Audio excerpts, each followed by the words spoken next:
Yo soy John Umbarila Prieto, doctor en neurociencias.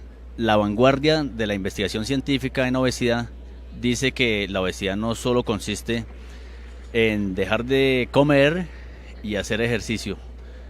La obesidad impacta una gran serie de situaciones a nivel orgánico y por lo tanto funcionan en las vidas de las personas. Entonces, la obesidad se combate de diferentes maneras. Una es estilo de vida saludable. El cuidado del cuerpo implica pensar bien.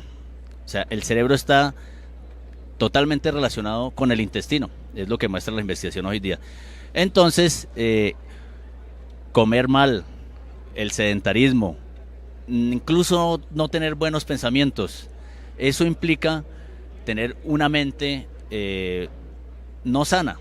Y eso conlleva a que en la vida universitaria, justamente, la vida donde debe existir la mayor producción, porque es que los doctores deben surgir de las universidades, las grandes ideas deben surgir de las grandes universidades, y en particular en Colombia sabemos que necesitamos de personas universitarias que sean creativas e innovativas. Necesitamos tener un cerebro sano, y el cerebro sano surge a partir de un cuerpo sano. O sea, lo que decían los griegos en realidad es verdad. Mente sana en cuerpo sano. Eso son palabras sabias, y hoy día tanta investigación, tanta ciencia llevan a que se diga lo mismo.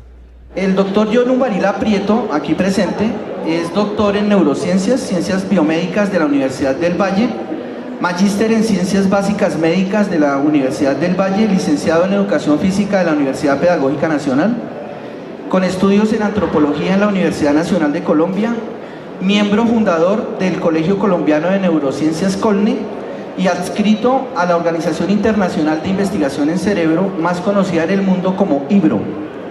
Director científico del Centro de Investigación, Innovación y Desarrollo CID de la Fundación Innovación y Ciencia por Colombia, Fundación FIC.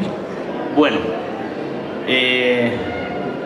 tenemos los siguientes temas para hoy, pero antes de arrancar quiero dar el agradecimiento a Diógenes Vergara, que está aquí presente, dueño de la editorial que amablemente ha logrado producir este libro, que espero a ustedes les sea de bastante provecho.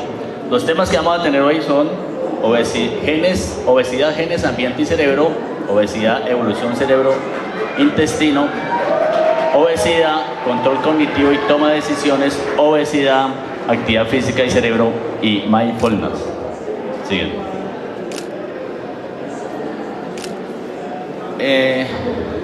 En primer lugar hablaremos de genes, ambiente y cerebro.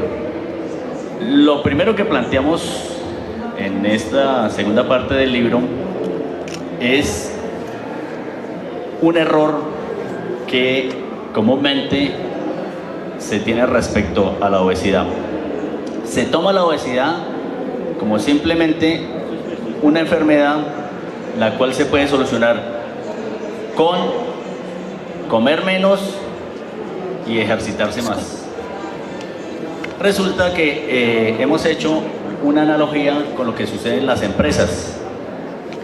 Las empresas no se pueden ver simplemente como ingresos y egresos. Hoy día se sabe que una empresa principalmente tiene su factor de éxito en su direccionamiento estratégico. El direccionamiento estratégico es fundamental para que una empresa sea exitosa. Siguiente. Y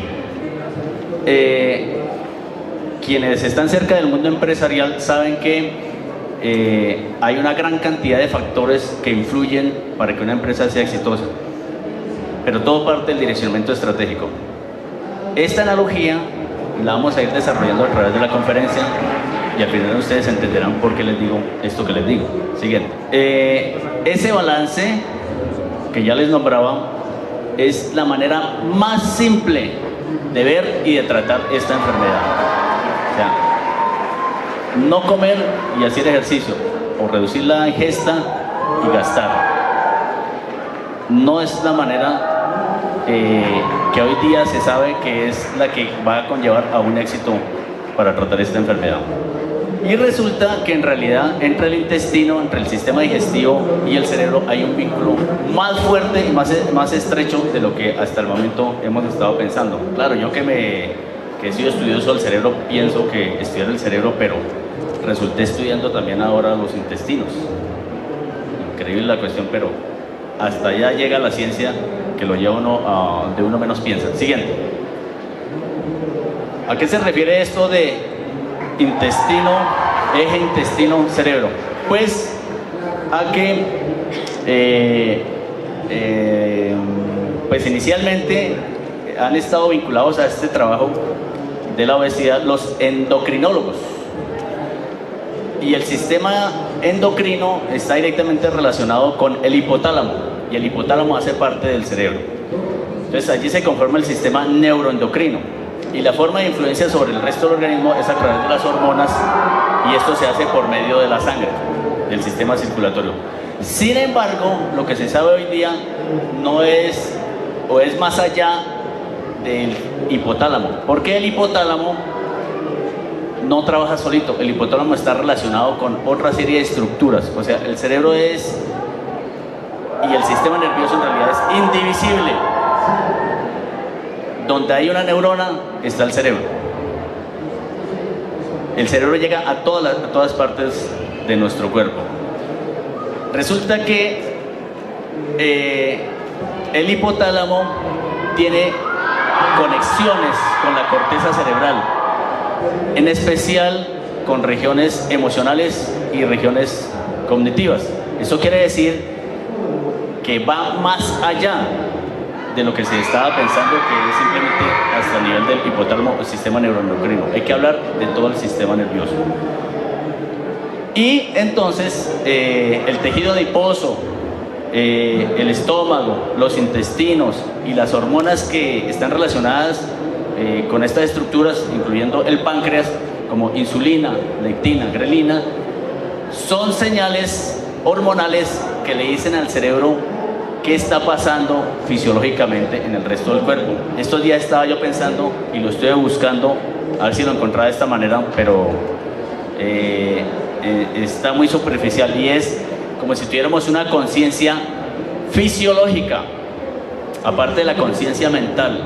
Y esta conciencia fisiológica es prácticamente, podría yo lanzar la hipótesis de que es lo que se pierde cuando se nos sale de control nuestro cuerpo, y ahí entonces tendencia a la obesidad, o lo contrario, a la anorexia. Siguiente.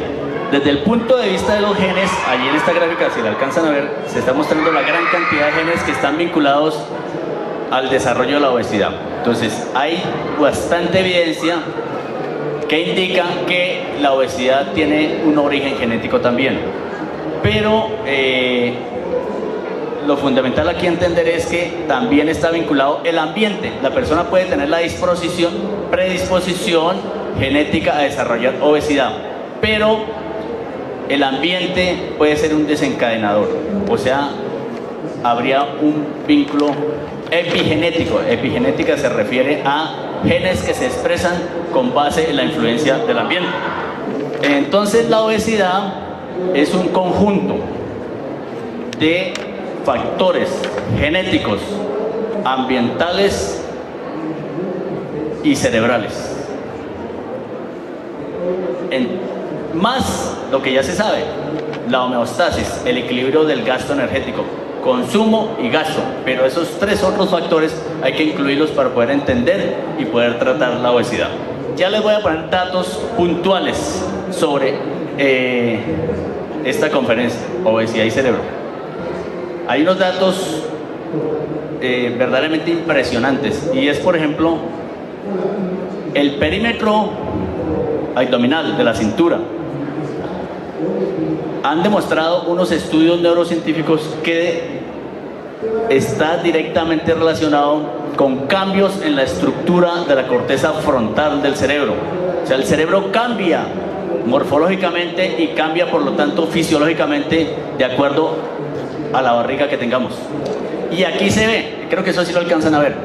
En el lado izquierdo estamos observando un cerebro de una persona de 51 años, y al lado derecho de una persona de 56 años. creo, se me escapa la... Bueno, en todo caso, creo que es al revés. El de la izquierda es 56 y el de la derecha 51, es la cuestión.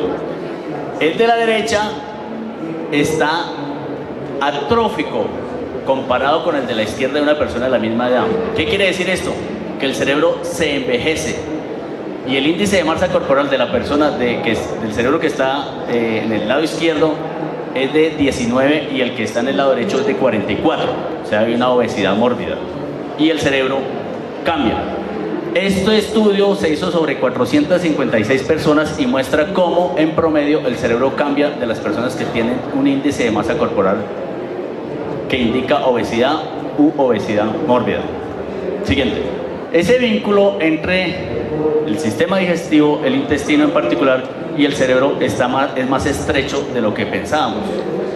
Entonces, una de las explicaciones de por qué el cerebro cambia cuando hay grasa abdominal o cuando hay una obesidad es porque en la obesidad tiende a haber o a existir una inflamación leve crónica.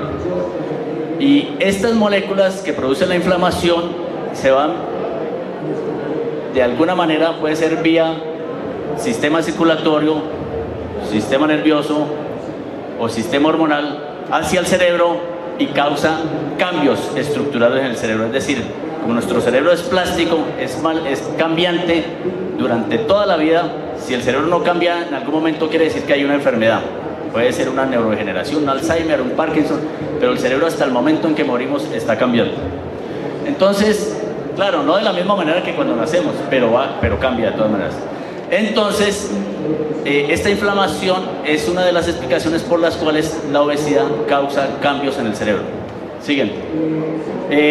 Ahí está mostrando un cerebro de una rata y un cerebro de un ser humano, de un modelo biológico experimental, que en este caso sería una rata, y muestra cómo verdaderamente la rata obesa, modelo experimental, tiene cambios estructurales. Entonces, no solo la observación en personas, sino que en el laboratorio las ratas se llevan a la obesidad y se muestra cómo el cerebro de ellas cambia respecto a las que son magras. Siguiente. Entonces, aquí nos está mostrando las tres vías, las que ya le nombré. Existe una comunicación entre el cerebro y el intestino y se da por tres vías: por el nervio vago, por el sistema circulatorio y por el sistema inmunológico, además del sistema hormonal, que sería por el sistema circulatorio. Hay dos estudios que los traje aquí, y uno es mostrando cómo hoy día hay unas investigaciones que se están dirigiendo a demostrar que el Parkinson se origina en el intestino y a ciertos factores ambientales que a su vez pueden influir en el sistema digestivo. Y hay una serie de experimentos que muestran en el laboratorio cómo hay a algunos roedores los cambios en el intestino pueden llevarlos a cambios cerebrales y a unos modelos de Parkinson. El nervio vago está conectado directamente con, se proyecta desde el tallo cerebral, y ahí en el tallo cerebral está la sustancia negra compacta, una estructura anatómica que es la que se altera cuando hay Parkinson. Entonces, muchos de estos pacientes con Parkinson presentaron antes de las manifestaciones clínicas motoras, que es lo típico del Parkinson, mostraron constipación o estreñimiento crónico no tratado y otra serie de alteraciones. Y el otro estudio que está inferior fue realizado en España, que muestra cómo en España del año 2001 hasta el 2011 ha estado aumentando el uso de antibióticos y y la obesidad. Entonces logran encontrar que hay una correlación entre el uso de antibióticos y la obesidad, y lo muestran en una proporción de 2:1 en hombres con respecto a mujeres. ¿Qué quiere decir? Que el intestino, cuando sufre alguna alteración, también puede tener impacto a nivel de obesidad. Y aquí se está refiriendo específicamente a la flora intestinal o a la microbiota, a toda la serie de microorganismos que tenemos en el colon, que cuando queremos acabar con una infección consumimos antibióticos, pero no solo acabamos con la infección que tenemos, sino matamos lo que es útil. Nosotros tenemos millones, millones y millones de bacterias, virus, gusanos, que tienen que vivir con nosotros para que nosotros podamos tener un estado saludable. O sea, la limpieza total, la asepsia total, no es sinónimo de salud en el cuerpo humano y en los demás animales también. Siguiente. En trauma cráneoencefálico, el intestino sufre una permeabilidad, es decir, que permite el paso de moléculas y microorganismos, daña la barrera.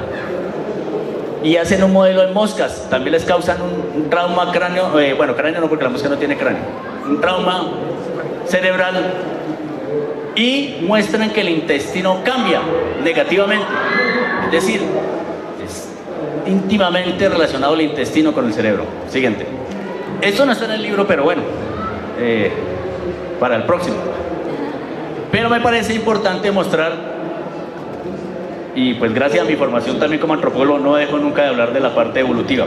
Hay dos formas de ver y de estudiar las diferentes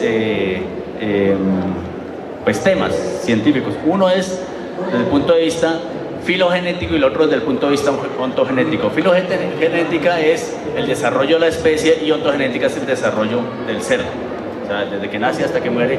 Pero filogenética es el desarrollo de la especie. Entonces, en nuestro caso, la especie homínidos, hacemos parte de los primates, de los mamíferos, de los cordados, bueno, etcétera, y para toda la taxonomía. Siguiente. Un artículo de 1995 lo muestran como a manera de hipótesis, pero ahora les muestro otro trabajo del 2015 en donde confirma esto de hace 20 años. Si de pronto alcanzan a ver, allí hay una gráfica donde muestra la encefalización, o sea, el aumento del tamaño del cerebro de acuerdo proporcionalmente con el cuerpo. Y resulta que los gorilas, los chimpancés, los bonobos, todos los primates grandes antropomorfos actuales van por una línea ascendente continua, y también comparándolo con los antiguos, con nuestros ancestros, es decir, con el Homo habilis, con el Homo erectus, con el Australopithecus, también van por la misma línea. Y el ser humano está fuera, desproporcionado. Son los dos puntos que se ven en la parte superior. Tenemos un cerebro desproporcionado, en particular en el momento de nacer. Siguiente. Entonces hay una serie de análisis que muestran cómo tener un cerebro grande no es simple. Las neuronas son unas células que consumen energía de manera desproporcionada y no son capaces de producir la cantidad de energía suficiente ni siquiera para sobrevivir la neurona. Entonces ella necesita de unas nodrizas que se conocen como las células gliales, y estas células y el resto del organismo trabajan para darle la energía a las neuronas. Entonces, entre más cerebro se tenga, más problemas de orden energético. Y evolutivamente lo que se dice es que ¿de dónde se saca esa energía? Y el sacrificio lo ha tenido que hacer el intestino, el sistema digestivo. Entonces aquí muestran que en el ser humano, no se alcanza a ver, pero allá hay un dato que dice que el cerebro del hombre consume mucho más energía comparada con los demás primates, pero el sistema digestivo de nosotros consume mucho menos energía comparado con los demás primates. Los humanos tenemos cerebro grande, sistema digestivo disminuido, sobre todo los intestinos y en especial el colon, comparado con los demás primates. Siguiente. Este estudio que les voy a mostrar es 2015 y muestra que no solo con respecto a los primates, sino con respecto a 15 mamíferos más, también tenemos una desproporción entre intestinos y cerebro. Este estudio compara la fisiología del sistema digestivo y pone enfrente al sistema digestivo del ser humano el del cerdo, el del perro, el del orangután, el del canguro, el de la oveja, el del caballo y el del koala. Y todos nos ganan. tenemos menos intestino que todos. Esto también se ve reflejado ya desde el punto de vista ontogenético. Al momento de nacer, el cerebro del bebé consume hasta el 70% de la energía corporal. Y también el bebé humano, frente a los demás mamíferos y primates, es el que más obeso nace. Bueno, obeso entre comillas, sería la proporción de grasa corporal o de tejido adiposo del bebé humano es desproporcionada con respecto a los demás mamíferos. Entonces tenemos esa particularidad.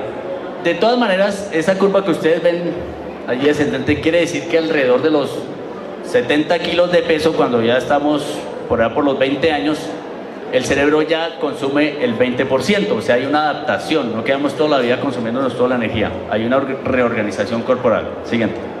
Y hay unos estudios que muestran que las neuronas tienen unos vínculos relacionados con la microbiota, con lo que sucede en el intestino. Se ve también cambios a nivel neuronal de los árboles dendríticos, o sea, las neuronas son ramificadas y los árboles dendríticos son mucho más prolíficos cuando hay una salud intestinal adecuada. Siguiente. Entonces imagínese un bebé que no consume leche materna y fuera de eso tiene que consumir antibióticos. O sea, desde que nace ya hay un cambio brusco en él. Vamos al segundo tema: obesidad, control cognitivo y toma de decisiones. Aquí les voy a mostrar primero rápidamente la anatomía y la fisiología de las emociones y la cognición y la toma de decisiones. Entonces, la parte lateral del cerebro tiene que ver con cognición, justamente en esta parte, que es la región frontal.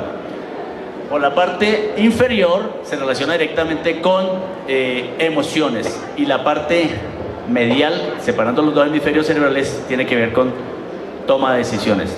La toma de decisiones surge no tanto de lo racional. En neurociencias se tiene ya evidencia muy fuerte que es el aspecto emocional el que nos permite decidir adecuadamente. De hecho, una persona con daño cerebral en las regiones que tienen que ver con el comportamiento emocional, el comportamiento social, va a la cárcel porque se convierte en una persona inmoral o agresiva o en asesino. Los violadores tienen un daño cerebral en esa parte.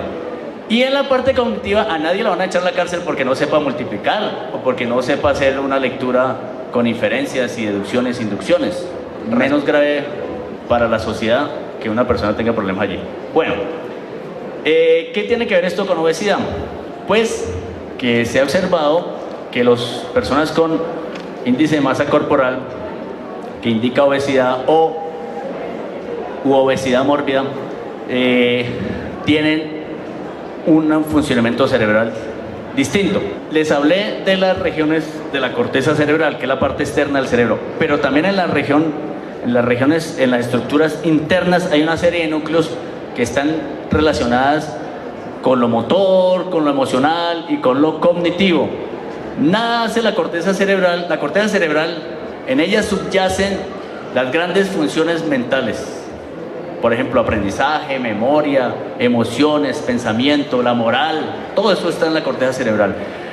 Pero los núcleos subcorticales como el estriado, la amígdala, la accumbens, una serie de núcleos que obviamente serán extraños para ustedes porque eso no va a salir nunca ni en RCN ni en Caracol, por eso toca comprar libros para saber qué es eso.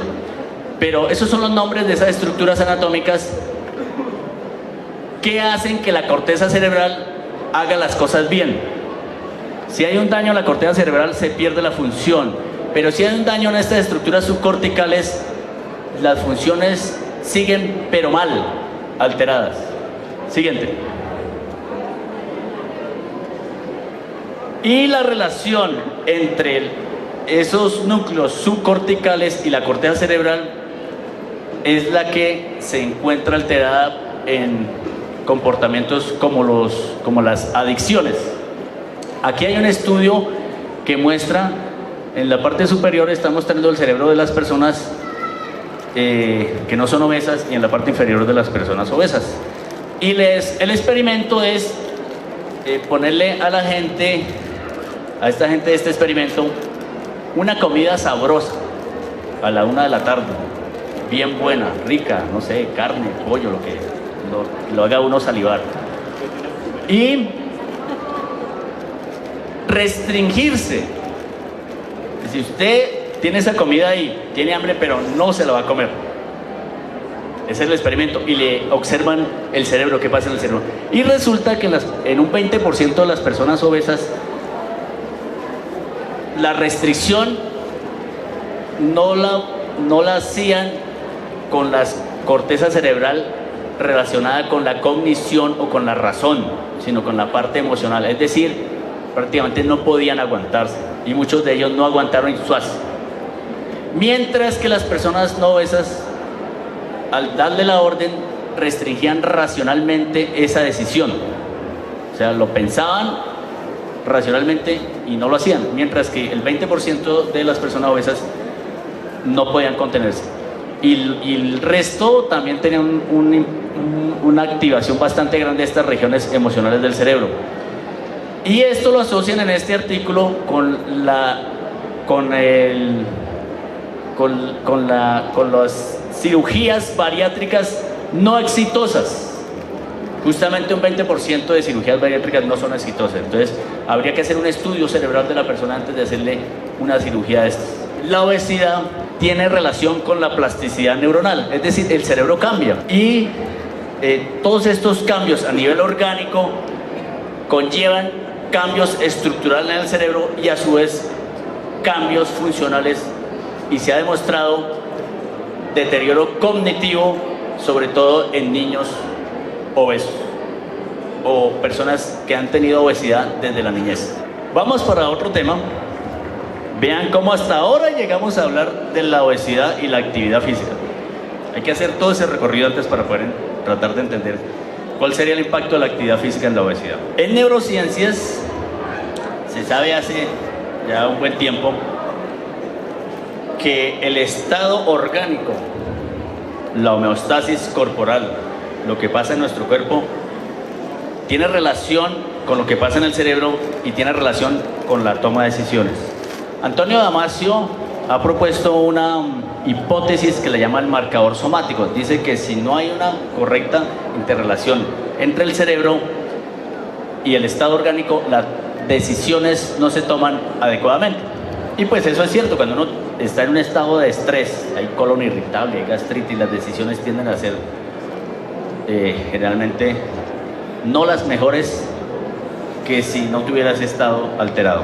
Entonces hay una estructura en el cerebro que se conoce como la ínsula, y esa región es como un centro donde se procesan gran cantidad de información interoceptiva y estereoceptiva, es decir, del ambiente interno de nuestro organismo y el ambiente externo. Allí se procesa y es un centro fundamental para la toma de decisiones adecuada. Siguiente. La actividad física en animales de laboratorio ha mostrado que puede generar 4 situaciones microestructurales a nivel celular y subcelular.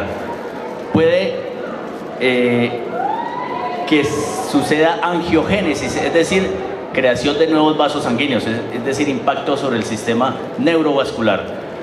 Puede generar neurogénesis, es decir, que aparezcan nuevas neuronas, aunque esto es restringido, ¿no? Hay unas regiones del cerebro donde en particular pueden aparecer nuevas neuronas. Puede generar gliogénesis, es decir, creación de nuevas células nodrizas de las que ayudan a la neurona a funcionar bien. Y puede generar sinaptogénesis, es decir, nuevos contactos sinápticos, nuevas redes neuronales a nivel local entre neuronas. Y la actividad física que se realiza de tipo aeróbico con ambientes enriquecidos, es decir, en humanos sería un ambiente enriquecido y uno no enriquecido sería, uno no enriquecido sería correr en una banda, en un cuarto donde uno está hacia una pared. Y un ambiente enriquecido sería correr por la Sierra Nevada de Santa Marta o por la playa, que es mi hábitat normal, porque vivo en Santa Marta.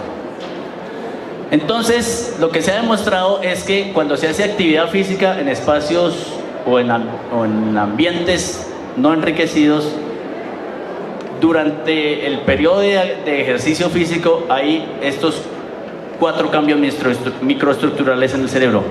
Pero cuando se deja de hacer ejercicio, esto se va perdiendo. Mientras que en ambientes enriquecidos se conservan cambios neurovasculares y en la neurogénesis. Desde el punto de vista de la actividad física hay algo importante y es hablar del hábito motor. El aprendizaje de los movimientos, en especial los movimientos deportivos o los movimientos que son construidos, danza por ejemplo, necesita práctica. La práctica lleva a que los movimientos entren en un mundo conocido como el hábito. Nosotros creamos hábitos constantemente, sobre todo entre más jóvenes. A mayor edad se pierde un poco la capacidad de ir creando hábitos. Las adicciones son del mundo de los hábitos. Entonces hay un ejemplo sencillo para explicar por qué una adicción es tan difícil de quitársela de encima. Si usted tiene el hábito de montar en bicicleta, es difícil que lo pierda, ¿no? Si usted montó bicicleta a los 7 años y le entrega una bicicleta a los 30, con seguridad se monta y puede de pronto una culebrilla, pero finalmente lo hace bien. Es un hábito, ¿cierto? Se queda ahí implícito en nuestra memoria, en nuestro aprendizaje. De ese nivel es una adicción. ¿Usted cómo hace para que se le olvide montar bicicleta? ¿Cómo se quita eso del cerebro? ¿Cómo se quita la adicción a la cocaína? ¿Cómo se quita la adicción a la comida? Así hay que tratar en algunos aspectos a algunas personas con obesidad que está relacionada con la adicción. Entonces, cuando ya hay un hábito, la corteza cerebral, la región emocional y cognitiva, pierde un poco de injerencia sobre estos núcleos subcorticales y entonces esos comportamientos se convierten en algo inflexible. La conciencia de lo que está pasando, o sea, llevar esos hábitos a nivel cortical, pueden hacer o pueden llevar a que se salga de alguna manera de la automatización. Entonces la obesidad puede ser impactada de varias formas por la actividad física. Hay algo más allá del gasto calórico, de la termogénesis, de ese balance que le mostraba al comienzo del más simple, como menos y hago más. Y es que la actividad física también tiene influencia sobre grelina, insulina y leptina, o sea que la actividad física también tendría trabajo sobre el hipotálamo y el cerebro también. Entonces no solo está haciendo un trabajo sobre el gasto energético, sino podría hacer un trabajo sobre las señales hormonales que indican al cerebro qué está pasando con el resto del organismo. Vamos llegando ya a nuestro último capítulo, empatando con lo que les dije hace un momento. La meditación, el yoga, pues nos hemos encontrado revisando gran cantidad de estudios desde esta actividad muy antigua. Algunos dicen que desde hace 5.000 años, otros que 14.000, bueno, no se sabe exactamente. Lo único que se sabe es que es muy antiguo y que viene del Oriente, viene de la India, viene de los budistas. Y es la relación de este tipo de actividades con la estructura cerebral, no solo con el comportamiento, sino con la estructura cerebral. Esta actividad, en realidad el mindfulness no es sencillo de traducir, porque no es simplemente meditar, son una serie de situaciones o de comportamientos que no se pueden resumir en solo la palabra meditación. La meditación sería apenas una parte de lo que se hace o sería algo paralelo. En realidad uno entiende qué es esto cuando lo practica. Pero en neurociencias, para poder estudiarla, toca tratar de conceptualizar de alguna manera. Y lo que se ha logrado decantar es que allí hay control de la atención, regulación de las emociones y conciencia de sí mismo. Y todo esto en conjunto conlleva un estado de autorregulación. El yoga ha sido declarado patrimonio de la humanidad y está demostrado la relación que tiene con algunos cambios fisiológicos de manera positiva. Siguiente. Entonces, estudiando este tipo de actividad, se ha encontrado que es trabajar voluntariamente desde la corteza cerebral con esos núcleos subcorticales. Es una serie de circuitos que uno voluntariamente puede activar. Por ejemplo, hay entradas sensoriales de todo tipo en este momento para ustedes: auditivas, visuales, corporales, etcétera, gustativas, olfatorias. Pero el cerebro trabaja con muy poco. Y hay una serie de ruidos externos que ustedes se han desentendido. Su propio cuerpo, si yo les digo en este momento, ¿dónde está su pie izquierdo en este momento? Su dedo gordito del pie, ¿dónde lo tiene? Apuesto que antes de yo decirle, no se había fijado dónde lo tiene. Y de pronto alguien, no, es que ni lo tengo, dirá alguien. Entonces, esa conciencia, o sea, en realidad nuestro cerebro mantiene más en una inconsciencia. Por eso el neurocientífico Rodolfo Ginás dice que somos una caja cerrada y el mundo no lo inventamos. Trabajamos con muy poquita información externa. Entonces, estos circuitos se pueden activar de manera voluntaria y consciente y con entrenamiento. Siguiente. Y lo que se ha visto es que las áreas del cerebro que se activan son justamente las que les he estado nombrando, relacionadas con emociones, con cognición y donde también tiene impacto en obesidad. Siguiente.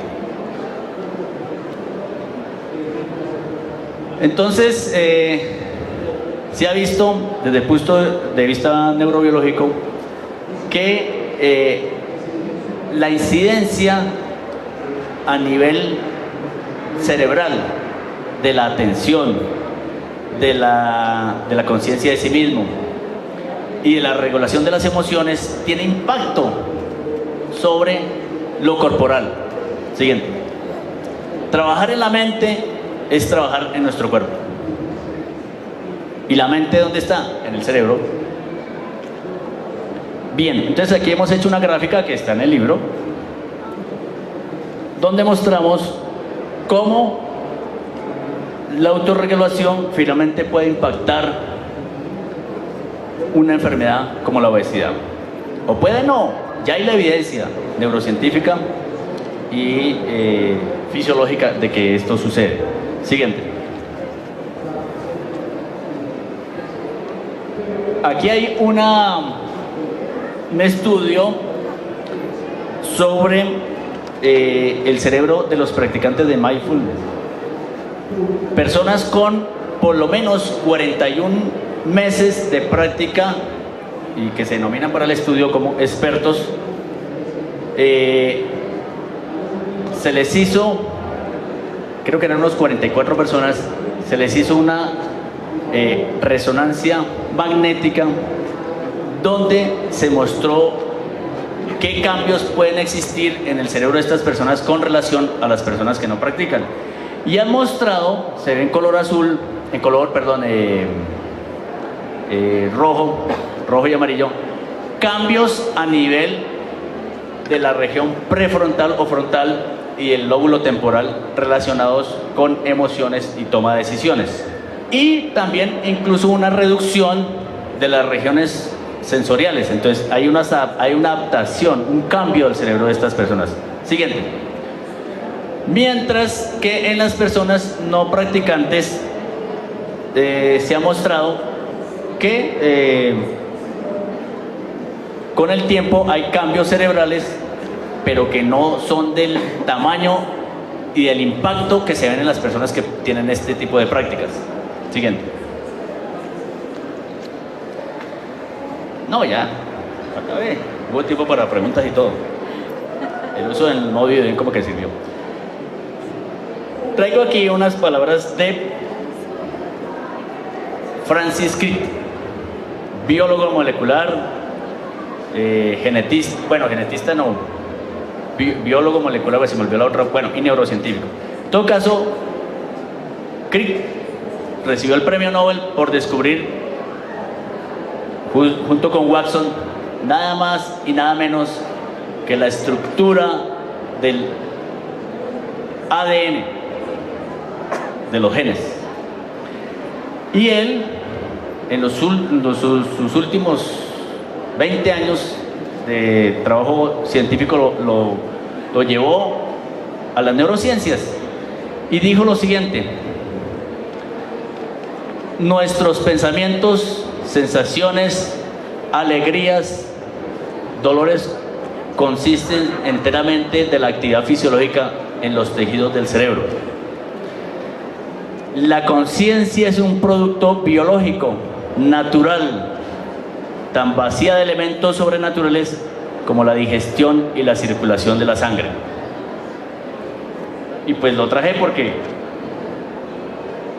el cerebro sin el intestino funcionando adecuadamente no puede funcionar bien, y viceversa. Entonces, la obesidad, como lo dijo nuestro director científico, es una enfermedad, una pandemia mundial que debe tratarse de manera integral, intersectorialmente, transdisciplinariamente, interdisciplinariamente. Nuestro farmacólogo estudió o hizo su doctorado y su postdoctorado en México, y México es un país donde actualmente creo que por encima de Estados Unidos tiene la mayor niveles de obesidad. Entonces, eso que nos ha hecho convertirnos en seres humanos, sacrificar intestino, sacrificar el colon, por tener más cerebro, es lo mismo que nos está matando. Porque la obesidad está relacionada con infarto, con diabetes, con enfermedades mentales, etc. Hoy día hay unos avances relacionados con mirar no solo el índice de masa corporal, sino el índice de grasa corporal, o sea, formas más finas de medir qué es obeso y qué no es obeso, porque también hay que mirar la contextura. Entonces, cuando las personas decían, ¿cómo es que dice Guillermo? Tengo un problema del colon, finalmente es cierto. Lo que sucede en el colon se refleja acá. Y este es nuestro libro donde está parte de lo que les he traído hoy. Muchas gracias.